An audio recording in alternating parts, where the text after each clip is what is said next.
কোনো সরকারি বরাদ্দ নয়। রাজশাহী মেডিকেল কলেজ হাসপাতালের মেডিসিন বিভাগের প্রধান অধ্যাপক ডাক্তার আজিজুল হক আজাদের ব্যক্তিগত যোগাযোগ ও প্রচেষ্টায় ৭৯,৪৫,০০০ মার্কিন ডলারের ওষুধের অনুদান এসেছে, যার মূল্য বাংলাদেশি টাকায় প্রায় ৯৮,৪৮,০০,০০০ টাকা। ক্যান্সার, বাত, অ্যাজমা, সিওডিপি, চর্মরোগ, রিউমাটয়েড আর্থ্রাইটিস ও শিশুদের হিমোফিলিয়া সহ নানা রোগের জীবন রক্ষাকারী এসব ওষুধ বিনামূল্যে পেয়ে উপকৃত হবেন হাজারো রোগী। এরই মধ্যে হাসপাতালে পৌঁছেছে ১,৫০০ বক্স ডুপিলুম্যাব এবং ১৫০ বক্স সারিলুম্যাব ইনজেকশন।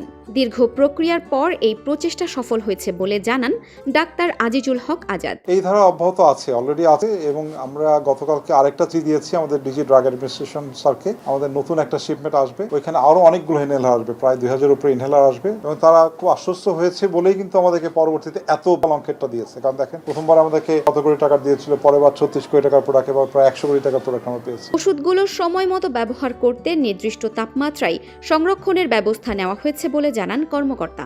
স্বাস্থ্য সংশ্লিষ্টদের মতে, সরকারি সহায়তার পাশাপাশি এমন আন্তর্জাতিক অনুদান দেশের স্বাস্থ্য ব্যবস্থায় বড় ভূমিকা রাখবে। এসব দামি ওষুধ রোগীদের ক্রয় ক্ষমতার বাইরে হলেও বর্তমানে তা পাচ্ছেন বিনামূল্যে। এর আগেও ডাক্তার আজিজুল হক এবং ইন্টার্ন চিকিৎসক শীর্ষ শ্রেয়ানের প্রচেষ্টায় আরও ৫৩ কোটি টাকার ওষুধ এসেছিল এই হাসপাতালে।